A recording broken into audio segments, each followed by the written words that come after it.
Hello बच्चों, आप लोग कैसे हो।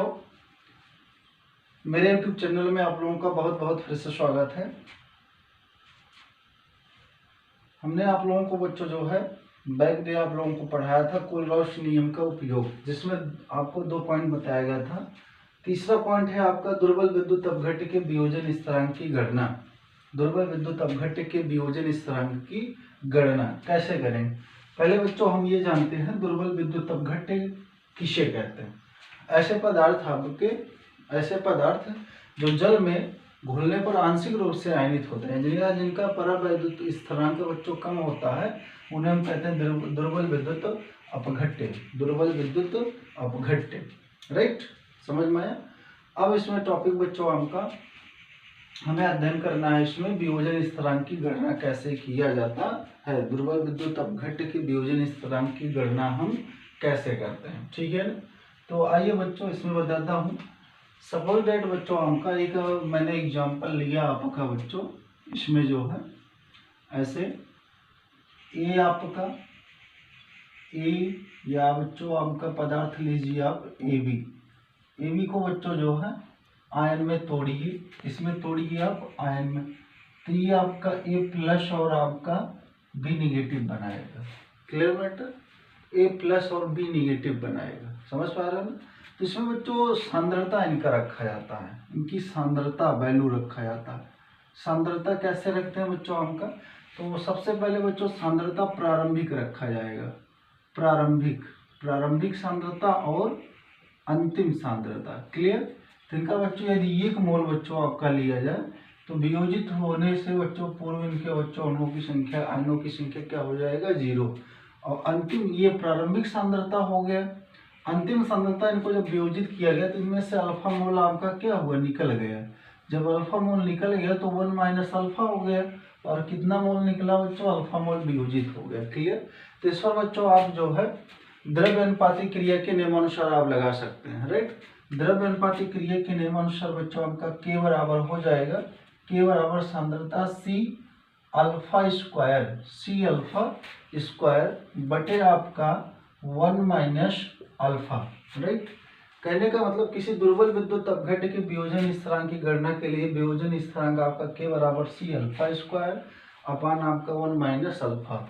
और यदि बच्चों आपका 1 minus alpha is equal to क्या मान लिया जाए, अत्यंत सूक्ष्म या नगण्य, या इसका मान हम 1 मान लें, तो ऐसी स्थिति में आपका क्या हो जाएगा, ऐसी स्थिति में K बराबर C अल्फा स्क्वायर आपका हो जाएगा, C अल्फा स्क्वायर। ये फार्मूला आ गया, जहां पर C सांद्रता बच्चों का C सांद्रता है, अल्फा बच्चों आपका वियोजित बच्चों जो है अणुओं की संख्या है, के क्या है, वियोजन स्थिरांक आपका विद्युत अपघट्य के वियोजन स्थिरांक होते हैं। इनके द्वारा हम किसी दुर्बल विद्युत अपघट्य के वियोजन स्थिरांक की गणना कर सकते हैं, राइट बच्चों, समझ में आया।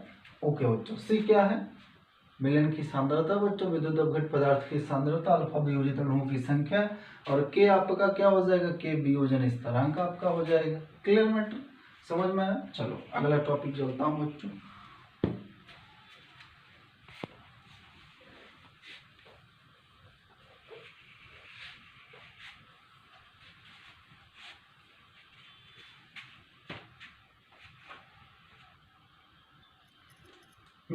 अगला टॉपिक आपका चौथा टॉपिक है बच्चों, विद्युत अपघट्य में धन आयन और ऋण आयन अभिगमन की संख्या, इसको निकालना है। इसके बारे में जानते हैं बच्चों आपका क्या टॉपिक होता है, कैसे होता है, राइट। देखिए बच्चों, इसमें विद्युत अपघट्य में धन आयन और ऋण आयन अभिगमन की संख्या क्या होता है, कैसे हम गणना करेंगे, इसके बारे में जानते हैं। सबसे पहले विद्युत अपघट्य पदार्थ किसे कहते हैं, विद्युत अपघट्य पदार्थ किसे कहते हैं।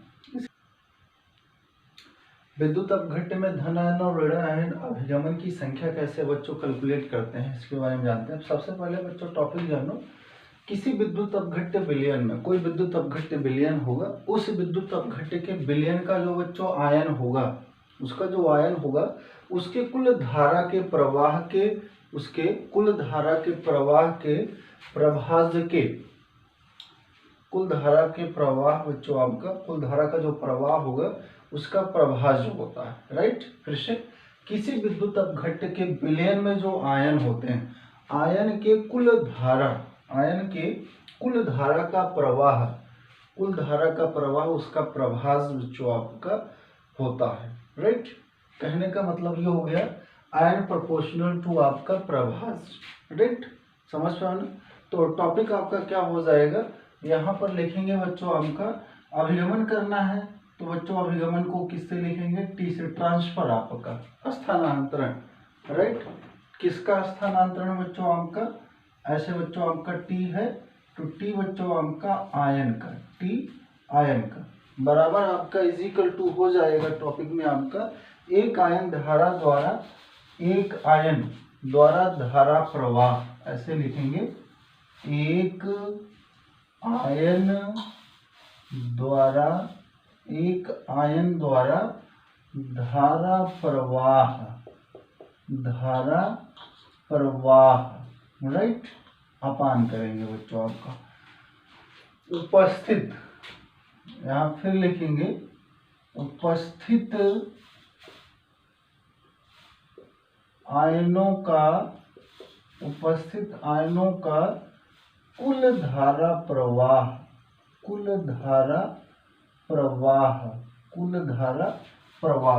उपस्थित आयनों का कुल धारा प्रवाह। कहने का मतलब प्रभाज जो है, प्रभाज तो आप लोग जानते ही होंगे, बैक चैप्टर में मैंने आप लोगों को पढ़ाया था। मूल प्रभाज बराबर आपका क्या होता है, मूल प्रभाज बराबर आपका यानी एमएफ बराबर किसका, विलय के लिए अगर हो तो n/n प्लस आपका कैपिटल है, ठीक है ना। अगर ये टॉपिक बच्चों आपके समझ में आया तो ये टॉपिक आपको बड़े आराम से टोटल आ जाएगा, राइट। इसके लिए बच्चों आप मूल प्रभाज पढ़िए, अध्ययन करिए, उसी का सेम जैसा बच्चों आपका ये इलेक्ट्रोकेमिस्ट्री में आपका दिया गया विद्युत अपघट्ट में धनायन और ऋण आयन अभिगमन की संख्या, राइट बच्चों।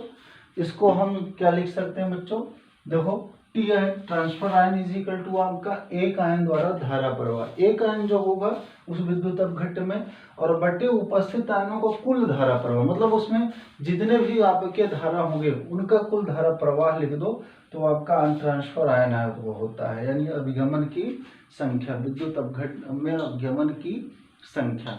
समझ में आया, क्लियर मैटर। अब इसी प्रकार आ जाओ, अगर टी आयन है तो यहाँ बच्चों आपका फिर टॉपिक टी धना आयन का आप लिख सकते हो ऐसे, टी धना आयन बराबर क्या होगा, धना आयन द्वारा धारा प्रवाह, ऐसे क्या लिखेंगे यहाँ पर आपका टॉपिक धना आयन द्वारा धारा प्रवाह, राइट।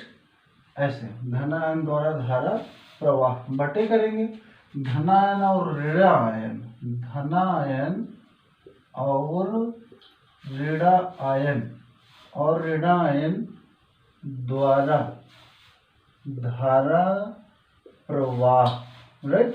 समझ में, जो उसमें ऋण आयन और धन आयन द्वारा टोटल आपका धारा प्रवाह होगा वो यहाँ पर लिखेंगे। इसी प्रकार आप ऋण आयन लिख सकते हैं, जहाँ पर धन आयन है वहीं आप क्या कर दीजिए बच्चों, ऋण आयन, इनके स्थान पर क्या कर दीजिए, सभी स्थानों पर आप धन आयन को हटा के ऋण आयन लिखिए तो अगला टॉपिक आपको मिल जाएगा। समझ पा ना, या नहीं समझ में आया तो बच्चों मैं लिख ही देता हूँ, देखो थोड़ा सा कैसे लिखेंगे ऋण आयन का। यहाँ पर लिखेंगे बच्चों आपका टी, टी के बाद बच्चों आपका क्या हो जाएगा ऋण आयन, टी ऋण आयन आपका। अब इसका क्या होगा, ऋण आयन द्वारा क्या हो जाएगा बच्चों आपका, ऋण आयन द्वारा धारा प्रवाह, राइट, ऋण आयन द्वारा धारा प्रवाह। समझ में आया बच्चों, बटे करेंगे धन आयन और ऋण आयन द्वारा, धन आयन और ऋण आयन द्वारा, धन आयन और ऋण आयन द्वारा धारा प्रवाह, राइट बच्चों। समझ में आया, कोई दिक्कत तो नहीं, क्लियर मैटर। ऐसे टी आयन का एक आयन द्वारा धारा प्रवाह बटे उपस्थित आयनों का कुल धारा प्रवाह, फिर ट्रांसफर धन आयन का धन आयन द्वारा धारा प्रवाह बटे धन आयन ऋण आयन द्वारा धारा प्रवाह। टी ऋण आयन कैसे, ऋण आयन द्वारा धारा प्रवाह प्लस और यानी धन आयन और ऋण आयन द्वारा धारा प्रवाह, प्लस को बच्चों धन आयन, ऋण को ऋण आयन बोलेंगे यहाँ पर, क्लियर। तो ये टॉपिक आपका बच्चों क्या हो गया, क्लियर हो गया, समझ पाओ कि नहीं। इसी प्रकार बच्चों आप जो है इसको और क्या लिख सकते हैं, इसको हम लिख सकते हैं सांकेतिक भाषा में बच्चों। अगर ये चीज आपका कहाँ पर हो बच्चों, आपका अनंत पे हो, तो अनंत पे आयनों द्वारा बच्चों, आयनों द्वारा धारा प्रवाह अनुपात होता क्या बच्चों, आपका चालकी। समझ रहा है ना, एक आयन द्वारा धारा प्रवाह, यहाँ क्या लिख सकते हैं बच्चों, आपका एक आयन द्वारा धारा प्रवाह, एक आयन द्वारा धारा प्रवाह प्रोपोर्शनल टू आपका चालकी, ठीक है ना।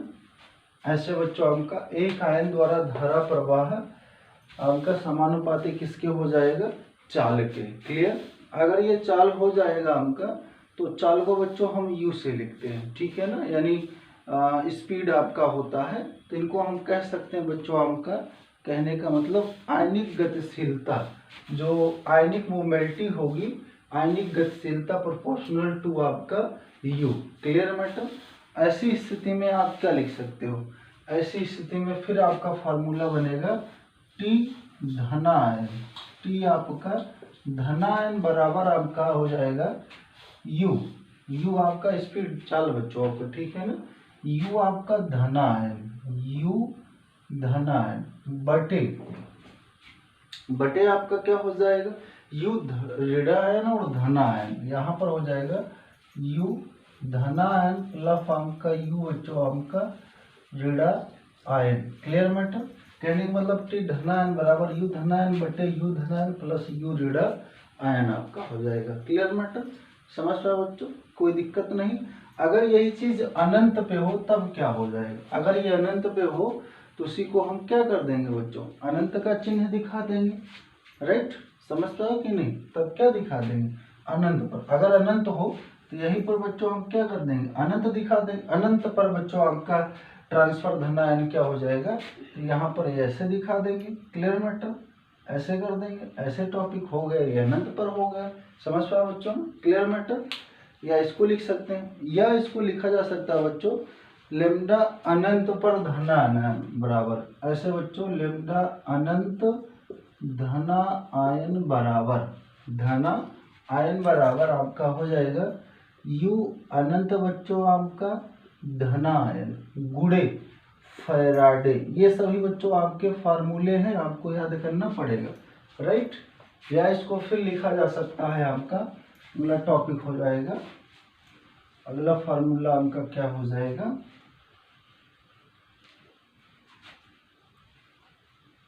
ऐसे। ये आपका बच्चों लेमडा अनंत हो गया आपकी ऋणा आयन के लिए, किसके बच्चों, आपका ऋणा आयन के लिए बराबर आपका हो जाएगा ये चाल बच्चों आपका अनंत पर, फिर यहाँ पर क्या हो जाएगा आपका ऋणा आयन, ठीक है ना, ऋणा आयन गुणे फैराडे, गुणे क्या हो जाएगा बच्चों फैराडे। और एक फैराडे इज इक्वल टू होता है बच्चों आपका, एक फैराडे इज इक्वल टू 96,500 बच्चों आपका, राइट, 96,500। बाकी ये आपको बच्चों दिया रहेगा बल्लू, ये इतने से आपको क्या करना होगा, मल्टीप्लाई करना होगा। समझ में आया। ओके बच्चों, थैंक यू। आगे चलता हूँ बच्चों।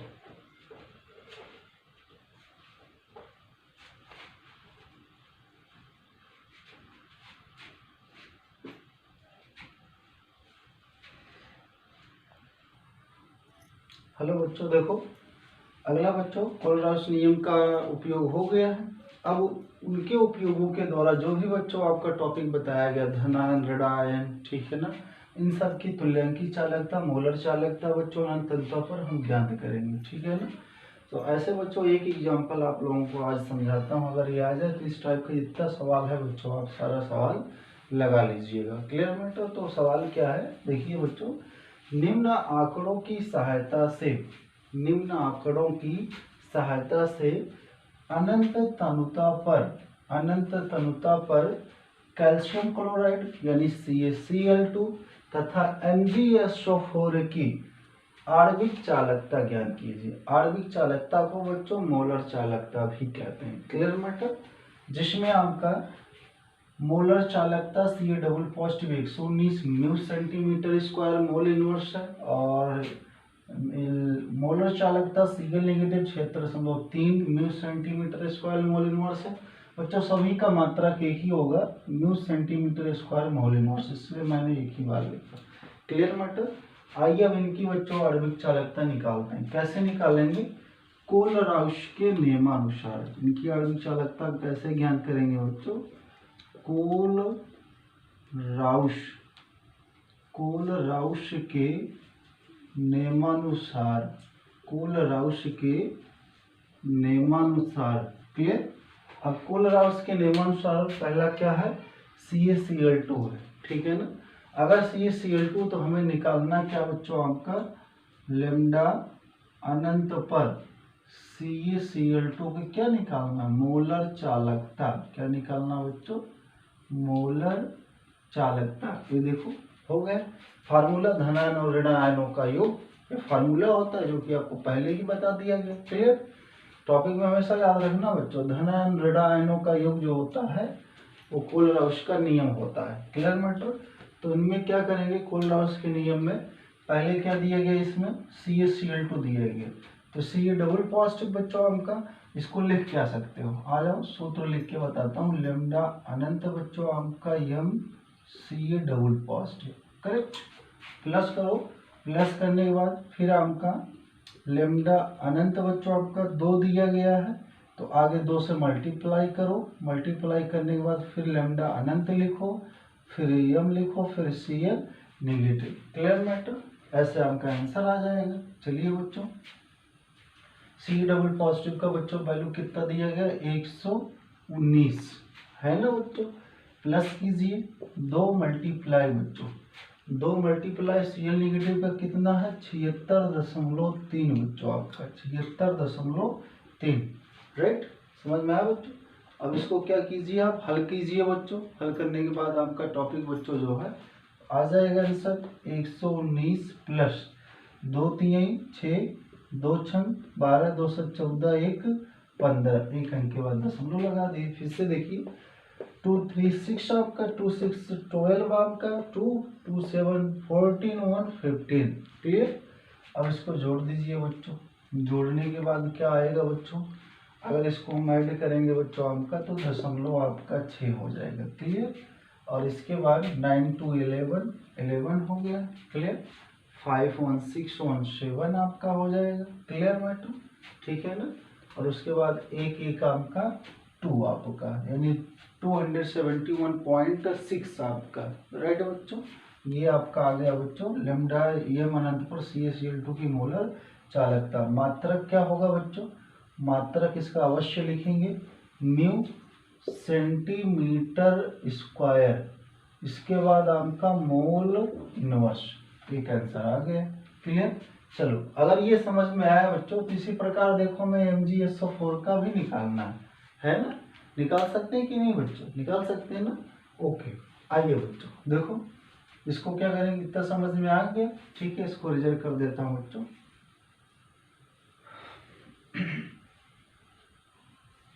अब हमको निकालना मोलर चालकता किसका बच्चों? पहले लेमडा अनंत लिखेंगे। क्या निकालना? मोलर चालकता किसका निकालना है? MgSO4 का। राइट।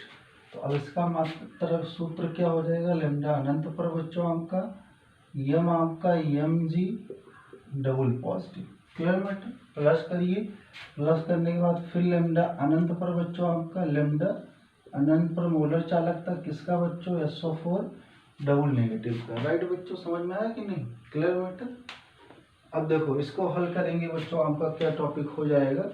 इसको टॉपिक में बच्चों हम लिख सकते हैं, वैल्यू दिया ही गया आपका। Mg का कितना है? 106 है। प्लस करिए, SO4 का कितना है बच्चों? 160 है। 160 करिए, है ना। 106 और 160 जोड़ दीजिए बच्चों, कितना आएगा? 6 आएगा, फिर 6 आएगा, फिर 2 आएगा, 266। ठीक है ना।